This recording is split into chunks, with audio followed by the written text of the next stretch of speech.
متا اور حلالہ دونوں زنا کی شکلیں ہیں، اور جب یہ نبی علیہ الصلوۃ والسلام کو بتایا گیا کہ حلالہ اس کنڈیشن میں ہوتا ہے اور متا اس کنڈیشن میں ہوتا ہے، نبی علیہ السلام نے کہا کرنے والا کروانے والا دونوں لعنتی ہیں۔ تو جو حلالہ کرتے ہیں وہ بھی زنی اور جو متا کرتے ہیں وہ بھی زنی۔ تو زنی کی اولاد حلال کا کام تو کر نہیں سکتی، حلال کا کام کریں گے نا۔ اچھا یہ باتیں میں کرتا ہوں تو سینسر لگا دیتے ہیں، وہ کہتے ہیں یہ جناب آپ پروہیبٹڈ ایریا میں داخل ہو گئے ہیں۔ بھائی اس میں غلط بات کیا ہے؟ یا تو بولو کہ ہم متا نہیں کرتے، ہم ہاتھ جوڑ کے معافی مانگ لیں گے، یا حنفی کہیں ہم حلالہ نہیں کرتے، ہم ہاتھ بھی جوڑیں گے سر بھی جھکائیں گے۔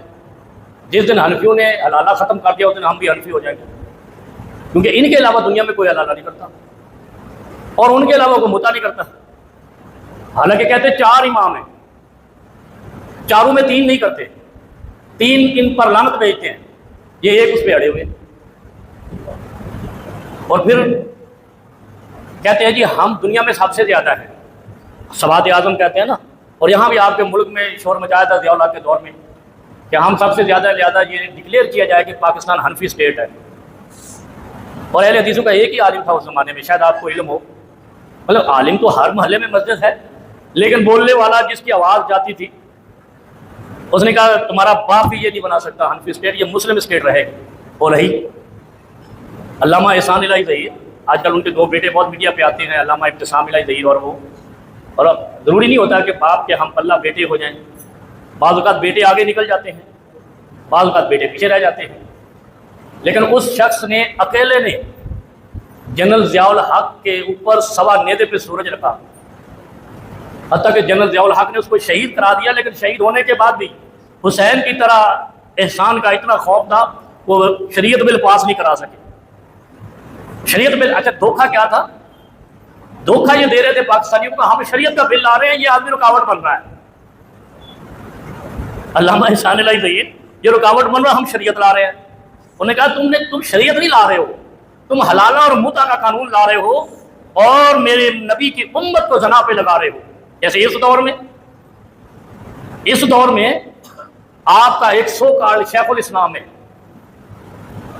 سنا ہوگا نام اس کا، اس شیخ الاسلام نے بحیثیت مجموعی امت کو سود کھلانا شروع کر دیا بینکاری نظام سے، اور ایسے غیر شعوری طریقے سے سود کھلا رہا ہے کہ اس نے جو بینک کھولی ہے وہ پاکستان میں سب سے زیادہ منافع کما رہی ہے، ساری بینکوں میں، جتنی دوسری بینکیں حبیب ہے، الحبیب ہے، میٹرو ہے، ایم سی بی ہے، X Y Z, A to Z ساری بینکیں ہی ہیں۔ اتنی تو ایک گاؤں میں پرچون کی دکانیں نہیں ہوتی جتنی شہر میں بینکیں ہیں۔ سود کھلایا جا رہا ہے، دانستہ سود کھلایا جا رہا ہے، اور اسی مسلک کے دوسرے ادارے نے ایک باقاعدہ فتویٰ جاری کیا ہے کہ اس بینک سے اس وجہ سے اکاؤنٹ کھلوانا کہ یہ اسلامی ہے، یہ حرام ہے۔ یہ بینک بھی سود کا کام کر رہا ہے، کیوں کر رہا ہے؟ کیونکہ یہ سارے بینک جتنے بھی ہیں ان کی ماں اسٹیٹ بینک ہے اور وہ اپنا سود لیتی ہے، تو یہ ابا کی جیب سے لائیں گے، تمہارے اکاؤنٹ سے سود دیتے ہیں۔ جب وہ اسٹیٹ بینک کی پالیسی کے تحت ہے تو ماں تو ان کی ہوئی اسٹیٹ بینک اور بنیاد ان کی ہوئی سود۔ جس دن سود ختم ہو گیا بینکیں دھڑام سے کریش ہو جائیں گے۔ سودی نظام جس دن بل پاس ہو گیا، اور میں آپ کو ایک بات بتاؤں، پاکستان میں سودی نظام ختم کرنے میں بھی اسی طرح کے شیخ الاسلام رکاوٹ ہے۔ وہ جیسے کہا لے کہ شیخ الاسلام بیٹھا ہوا مجھے رونا ہو رہا، وہ مولانا فضل نے بیان غلط دیا ہے، وہ پھپڑے کھلا رہا تھا پھپے پٹنی کی طرح، موٹا سا دمبا مولوی تھا نا ایک جو سرکاری ترجمان بنا رہتا ہے، اس کو وہ نظر نہیں آ رہا ہے جو قوم کے نہتے گر رہے ہیں، مر رہے ہیں، جو کشمیر میں، بلوچستان میں اور پختونخوا میں، پنجاب میں، سندھ میں، کراچی میں جو لاشیں اور بوریاں، اس پہ رونا نہیں آیا۔ مولانا فضل کے بیان پہ اس کو رونا آ گیا، حالانکہ میں بھی خلاف ہوں اس کے۔